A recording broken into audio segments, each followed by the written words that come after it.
नमस्कार। आज हम गुजराती कवि उमाशंकर जोशी के द्वारा रचित कविता छोटा मेरा खेत पढ़ेंगे। छोटा मेरा खेत, इस कविता में कवि ने कवि कर्म की तुलना कृषक या किसान जो कि खेतों में खेती करके अन्न उपजाता है उसके साथ की है और हमें बताने का प्रयास किया है कि कृषक कर्म की अपेक्षा कवि कर्म श्रेष्ठ है। तो यहाँ पर कवि ने रूपक बांधा है और इस कविता में भी दो हिंदी निकलकर आती हैं जिसको हम देखते हैं। पहले हम जो सामान्य हिंदी है उसको देखते हैं। कवि कहता है छोटा मेरा खेत चौकोना। कवि कह रहा है कि मेरा खेत 4 कोनों का है। 4 कोने अर्थात इस तरीके से बना हुआ 4 कोने और कागज का एक पन्ना। कवि कहता है कि मेरा खेत 4 कोनों वाला है और कागज का एक वो पन्ना है। कोई अंधड़ कहीं से आया, मेरे मन में विचारों की आंधी आई, क्षण का बीज वहां बोया गया। और उसी क्षण मैंने जो विचार मेरे मन में आए थे, शब्दों के बीज उस कागज पर बोकर लिखकर उसको व्यक्त किया। अब यहां पर हम देखते हैं कि कवि कहता है कि मेरा खेत 4 कोनों का एक कागज का पृष्ठ है और मेरे मन में विचारों की आंधी आई और मैंने उसी क्षण अपने विचारों को शब्दों के बीज के सहारे कागज के पन्ने पर लिख दिया। किसान कहता है कि मेरा खेत भी 4 कोने वाला है और वो कागज का नहीं बल्कि मिट्टी का है। मेरे खेत में भी 4 कोने हैं और वो मिट्टी से बना हुआ है। कोई अंधड़ कहीं से आया। किसान कहता है आंधी और पानी कहीं से आए, क्षण का बीज वहां बोया गया और जब आंधी और पानी आने से मिट्टी मुलायम हो गई मेरे खेतों की, तो उस क्षण मैंने वहां पर अन्न उपजाने के लिए बीज की बुआई कर दी। अगले स्टेंजा में आते हैं। कवि कहता है कल्पना के रासायनों को पी, बीज गल गया निःशेष। कवि कह रहा है कि मैंने कल्पना का सहारा लिया।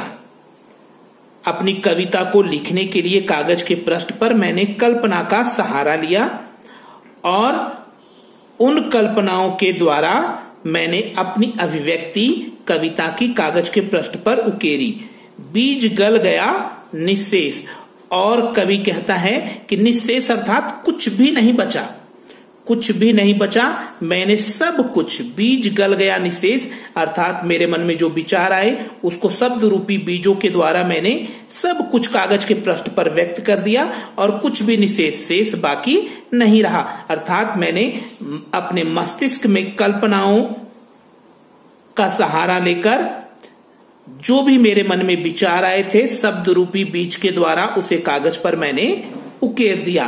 यहाँ पर हम देखते हैं कि हमारे मन मस्तिष्क में जो रासायनिक अभिक्रिया होती है उसी के बाद हम कुछ सोच समझ पाते हैं, तो उसी चीज को यहाँ पर कवि ने बताया है। फिर कवि कहता है शब्द के अंकुर फूटे।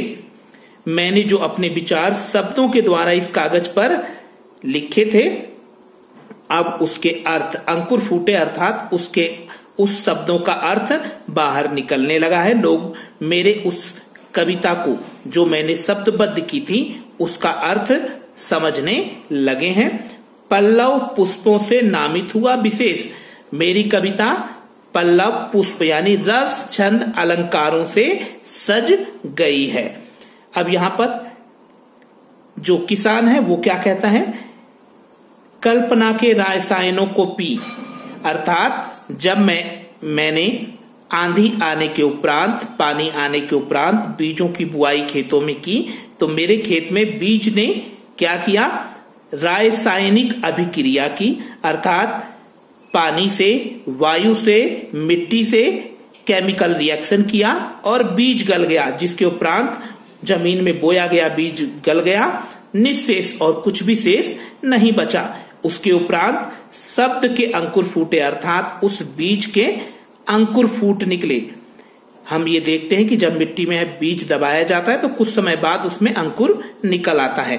तो कवि भी कहता है कि मैंने मिट्टी गीली होने से वहां बीज बोया और केमिकल रिएक्शन से वो बीज गल गया, कुछ शेष नहीं बचा और उसमें से अंकुरण हुआ और अंकुरण होने के बाद पल्लव पुष्पों से नामित हुआ विशेष। मेरी जो बीज था जो मैंने लगाया था जिसमें अंकुर फूट गए हैं, अब उसमें पल्लव अर्थात पत्तियां, पुष्प यानी फूल लग गए हैं, नामित हुआ विशेष अर्थात मेरा वो जो बीज था अंकुरित होकर उसमें फूल और पत्तियां आ गई हैं। पूरी कविता हमें खड़ी बोली हिंदी और मुक्त छंद की अभिव्यक्ति देती है और साथ ही साथ हम देखते हैं यहाँ पे कवि कर्म के विषय में बताया गया है और यहाँ पे चौकोना पन्ना अनुप्रास की आवृत्ति है, आया गया में भी अनुप्रास की आवृत्ति है। साथ ही साथ हम देखते हैं कागज का एक का की आवृत्ति होने से अनुप्रास है और पल्लव पुष्पों में भी अनुप्रास अलंकार यहाँ पे प्रकट हुआ है। तो इस तरीके से हम देखते हैं कि कवि ने बहुत सुंदर अनुप्रास अलंकारों का प्रयोग किया है इस कविता में। अगले स्टेंजा में कवि कहता है झूमने लगे फल, अर्थात मैंने जो कविता लिखी अब वो लोगों को फल अर्थात ज्ञान देने लगी है। रस अलौकिक, मेरी कविता को पढ़कर रस अलौकिक अर्थात लोगों को अलौकिक आनंद प्राप्त होता है। हम ये जानते हैं कि जो साहित्य का आनंद होता है वो दीर्घकालिक होता है और इसको ब्रह्मानंद सहोदर माना गया है। तो काव्य के जो रस है उसको ब्रह्म के समान आनंद देने वाला माना गया है। तो कवि कहता है जो मैंने कविता लिखी जिसमें रस छंद अलंकार आ गए हैं और फिर उसके बाद वो कहते हैं कि झूमने लगे फल अर्थात मेरी कविता ज्ञान देने लगी है, रस अलौकिक आनंद देने लगी है, अमृत धाराएं फूटती और मेरी कविताओं से सही और अच्छे रास्ते पर चलने की शिक्षा मिलने लगी है। रुपाई क्षण की, कवि कहता है मेरे मन में क्षणिक विचार आया था और उसी क्षण मैंने शब्दों के द्वारा कविता को या काव्य को व्यक्त किया। कटाई अनंतता की, अब उस क्षण में लिखी गई कविता को अनंत काल तक पढ़ा जाता रहेगा जो कभी भी खत्म नहीं होगी।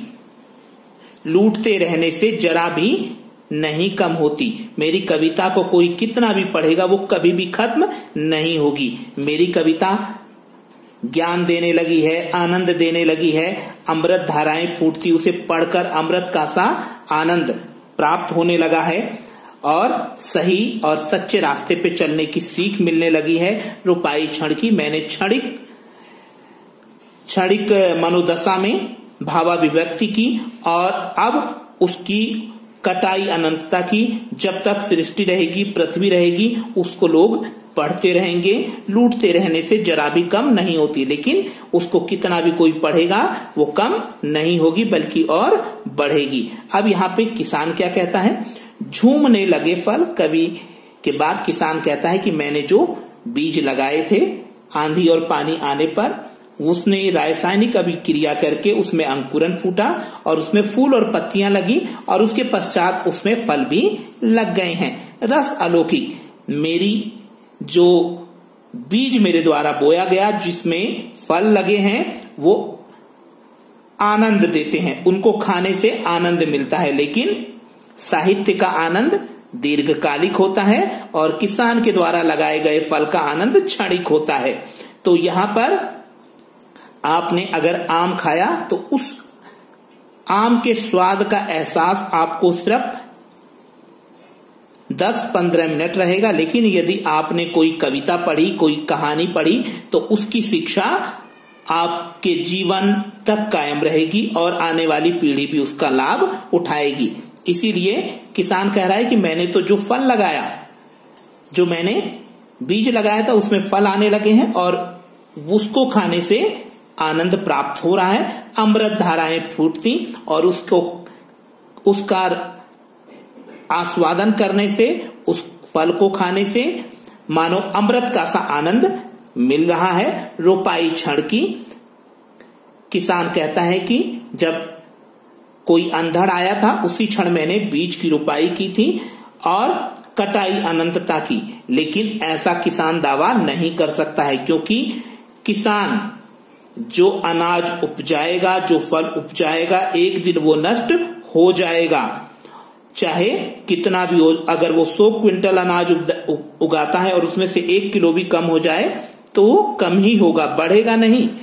लूटते रहने से जरा भी कम नहीं होती। किसान ये दावा नहीं कर सकता कि उसने जो बीज बोया और उसके एवज में जो फल प्राप्त किया, उसको जब तक पृथ्वी रहेगी तब तक लूटा जाएगा तो भी कम नहीं होगी। तो इस मायने में जो कविता है वो कृषि कर्म से कहीं ज्यादा श्रेष्ठ है, अर्थात जिसको जितना भी पढ़ेंगे वो कभी खत्म नहीं होगी। जबकि किसान के द्वारा लगाए गए फल का जो आनंद है वो क्षणिक है और वो अनंत काल तक आनंद नहीं दे सकता। अगर हम उसको लूटते हैं तो वो कहीं ना कहीं कम होता चला जाएगा।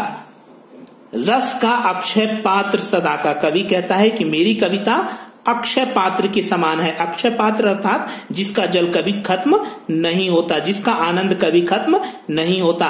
तो मेरी कविता रस के अक्षय पात्र की तरह है और छोटा मेरा खेत चौकोना, और मेरा खेत 4 कोनों वाला कागज का पन्ना है।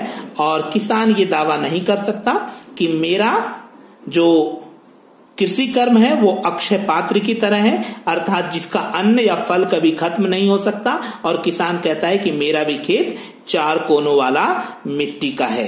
तो यहां पर हमने देखा कि बहुत सुंदर तरीके से कवि ने कंपैरिजन किया है कृषि कर्म को और साथ ही साथ कवि कर्म को, और अंत में कवि कर्म को कृषि कर्म से श्रेष्ठ बताया है।